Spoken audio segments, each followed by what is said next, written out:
দাঁড়িয়েছি। আচ্ছা, তো আপনি যে নির্বাচনে একজন প্রার্থী, আপনি কি মনে করেন ঢাবি প্রশাসন এই নির্বাচন সুস্থ করতে তাদের কি করণীয়? আচ্ছা, এখানে আমি ১ম এ বলব যে নির্বাচনের যেই কমিশন, এটা এখন পর্যন্ত সবকিছু কাজ ঠিকঠাকভাবে করতেছে।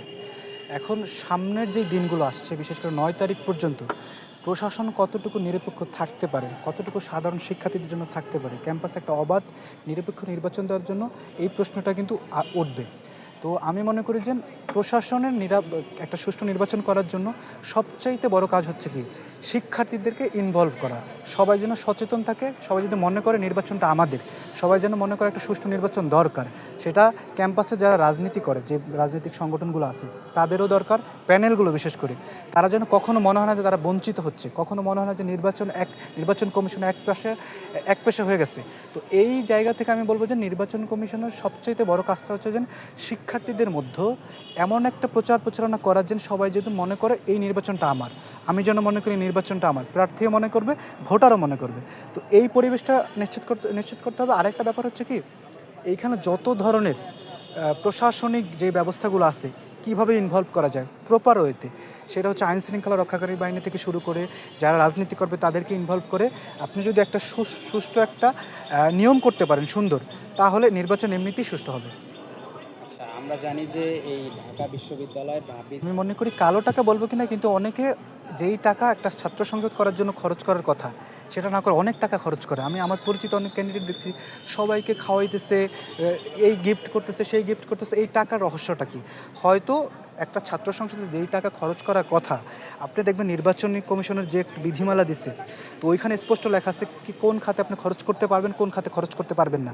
তো এইখানে হচ্ছে কি, আপনি অনেকে কালো টাকা, আমি বলব না যে আমি প্রমাণ না থাকলে আমি বলতে পারি না যে কালো টাকা। কিন্তু তারা যেই টাকা ছাত্র সংসদ নির্বাচনে খরচ করার কথা না, তার থেকে বেশি টাকা খরচ করতেছে। তো টাকা আপনি যখন নির্বাচনের আগে এত টাকা খরচ করতেছেন, একটা অসৎ উদ্দেশ্য এখানে থাকতে পারে। আপনি যখন নির্বাচিত হবেন, তখন হচ্ছে কি হবে, আপনি হয়তো অন্যায়ভাবে কিছু সুবিধা নিতে চাইবেন। কারণ আমরা দেখেছি যে স্থানীয় নির্বাচনে যে টাকাটা খরচ করে, তো পরবর্তীতে নির্বাচনে জেতার পর তারা হচ্ছে আবার দুর্নীতি করা শুরু করে দেয়। কারণ টাকা খরচ করছে, উঠাইতে হবে তো। তো এটা ছাত্র সংসদ হইতে পারে, কিন্তু এইখানে টাকার যে খরচ করা, এইটা আমার মনে হয় সীমিত করা উচিত সবার ব্যক্তির জায়গা থেকে। আর যারা ভোটার আছে তাদের কাছে আমার রিকোয়েস্ট কি, যে অনেক টাকা ছড়াইতেছে, আপনাকে অনেক খাওয়াইতেছে, আপনাকে অনেক গিফট করতেছে, এ কিন্তু যখন জিতবে আপনার হয়ে কাজ করবে না। আপনাকে যেই সুযোগ সুবিধা দেওয়ার কথা আগেই দিয়ে দিছে, আপনি খাইছেন, ভোট দিচ্ছেন, পরে আপনার ভুলে যাবে। তো প্রথম কাজ হলো কি, যারা টাকা ছড়াইতেছে আপনারা খেয়াল রাখবেন কারা অবৈধভাবে টাকাগুলো ছড়াইতেছে। কালো টাকা হোক, ভালো টাকা হোক, টাকা ছড়ানো ছাত্র রাজনীতি না। ছাত্র রাজনীতি আদর্শিক জায়গা থেকে ক্যাম্পাসের কী পরিবর্তন সে করতে পারবে, ক্যাম্পাসের ভালোর জন্য কী কাজ করতে পারবে, এটা না করে যদি আপনি কালো টাকা ছড়াক আর ভালো টাকা ছড়াক, টাকার ঝনঝনানি যেন ছাত্র রাজনীতি না আসে। সেখানে আদর্শিক লড়াই হবে। এখানে হচ্ছে আপনি যে পলিসি লেভেলে লড়াই হবে, যেন বিশ্ববিদ্যালয় প্রশাসনে থেকে শুরু করে, এনভায়রনমেন্ট থেকে শুরু করে বিশ্ববিদ্যালয়ের জন্য আপনি কী কাজ করবেন সেটা হবে।